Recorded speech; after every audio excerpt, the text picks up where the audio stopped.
Okay, in this video, we will be deriving all of the octahedral isomers with 6 unique monodentate ligands. So ligands A through F on some sort of transition metal or other sort of central atom. The way that we've been doing this for all these sorts of problems is to do it systematically. We do this by tracking trans pairs. We'll also talk about the chirality of these isomers. Turns out they're all chiral because they don't have mirror planes. So we look at the pairs that are across from one another. We do this in an alphabetical fashion. So first we'll put AB together, then CD, then EF. Then we'll continue with the ABs, but we will do not CD, but next will be CE. And then that gives us DF. So last pair. Once we go through the AB, we've done CE. We can do CF. That'll be next alphabetically. And then this is going to force this one to be DE. At this point, if we do AB, we're going to hit, done with the C's, we're going to hit DE. And remember, the way we've been doing this is we never want to do something like DC because that's just the same as CD. So we never want to have a trans pair that is in reverse alphabetical order. So this one we would hit DE, but we just did that. And once you start listing these, we've done enough examples of these. Once you start listing repeats within the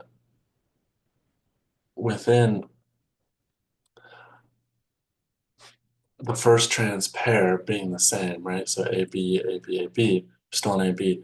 We start hitting repeats. So again, if we hit AB, DF, that's going to be a repeat.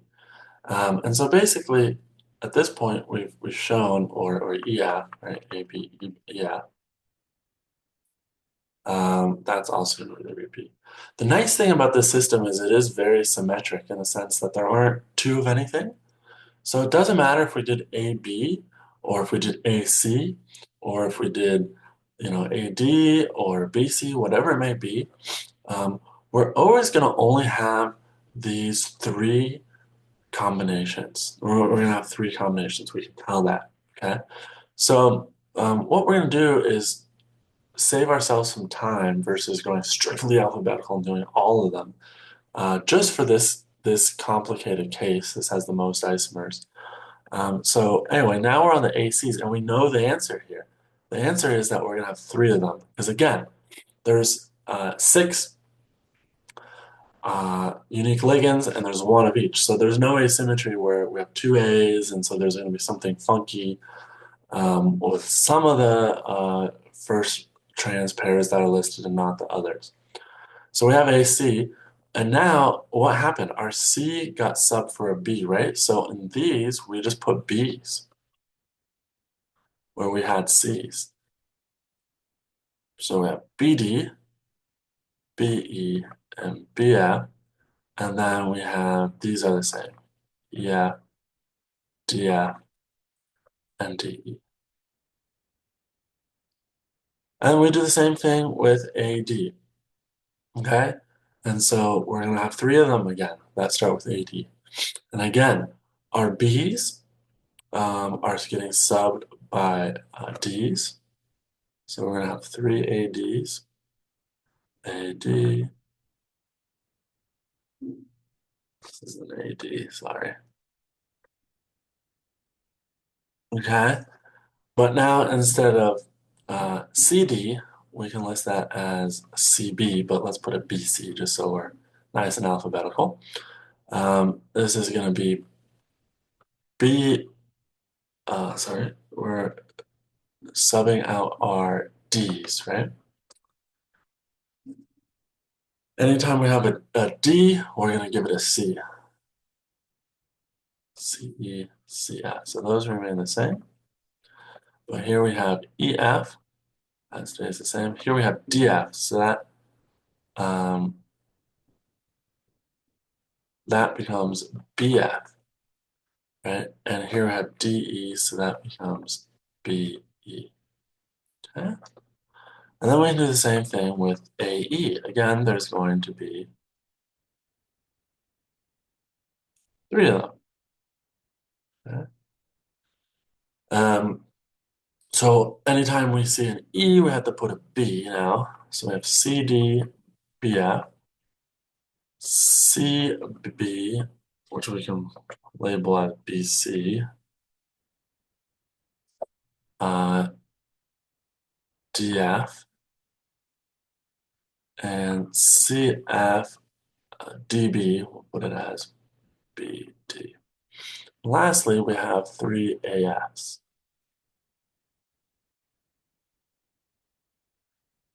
So our anytime we see an F, we're going to put a B. So this becomes CD, BE, instead of EB. DF, DB, so BD. This part is the same, CE. And we have CF, so that becomes CB, so it's BC. And this becomes the same thing, DB. Now, if you try to do something with, so we've done all the A's, right? Um, and we have 15 isomers listed, basically 5 sets of threes. If you try to do something with BC, right, you say, I want to do the B's now. Well, if you look at this carefully, I have one, we know we should have 3 BCs, right? And I already have 1, 2, 3 listed. And just as a test, right, we can do the same sort of logic. So now all of our A's become C's, so on this one, and all of our C's became A's. So this would be AD, AE, and AF. Okay, and that would be, well, we already did all the ADs and the AEs and the AFs, right? So that's how we kind of know that we've done this already. And so our AFBCDE was right there. Our AEBCDF was right here. And our ADBCEF was right there. So, and then you can check, hey, do we have 3 of all the other ones, right? Do we have 3, now we're done with the BCs, do we have 3 BDs? We have one here, we have one there, and we have one there. So we do. Do we have 3 BEs? 1, 2, 3. We're just checking now.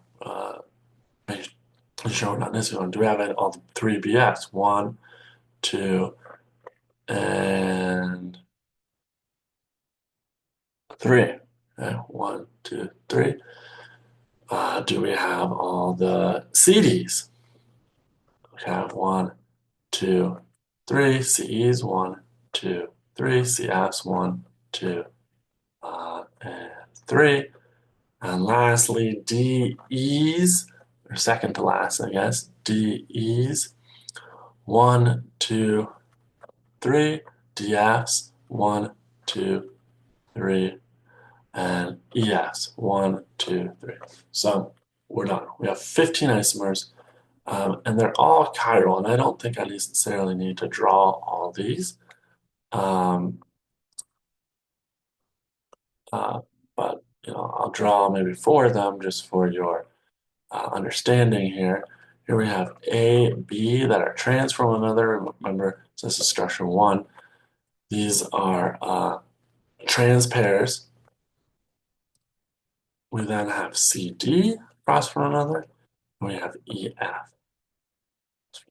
Now I could have written this as E here and F there, or D there and C there, or A there, B here and A there, or E here and F here and A there and B there.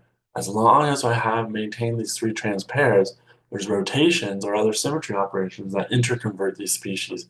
And it's just drawing the same isomer, the same structure, from a different perspective. And so I can draw structure 2, okay?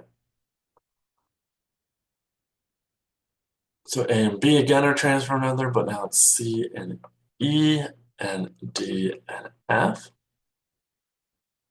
And structure 3, maybe I'll draw A and B, D, and B, E, and F, and structure 4, or good measure, the last one that I'll draw. That one has A and C.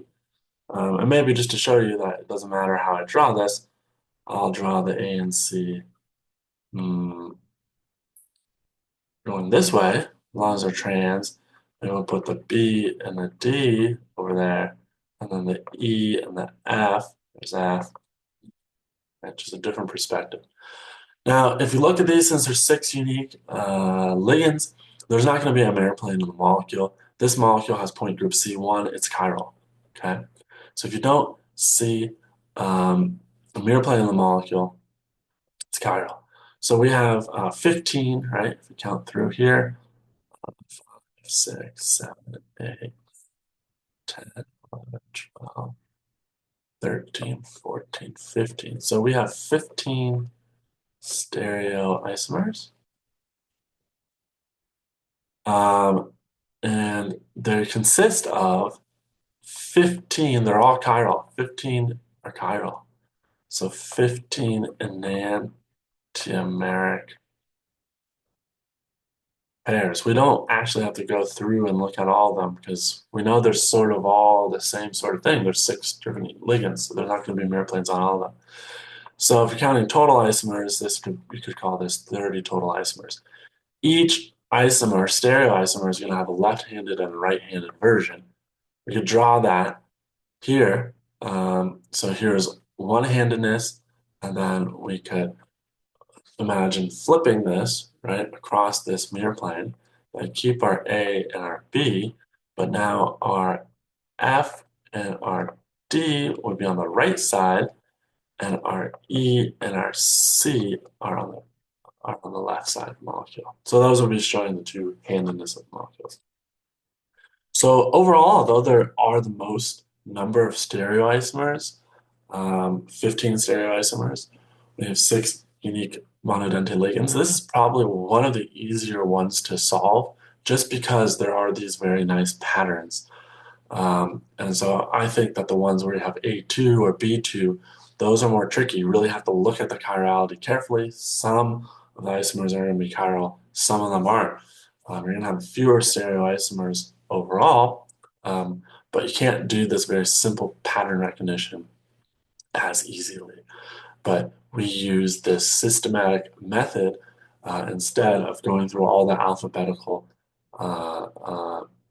isomer combinations and crossing out redundancies. And so you can check out the other videos if you're interested in any of those.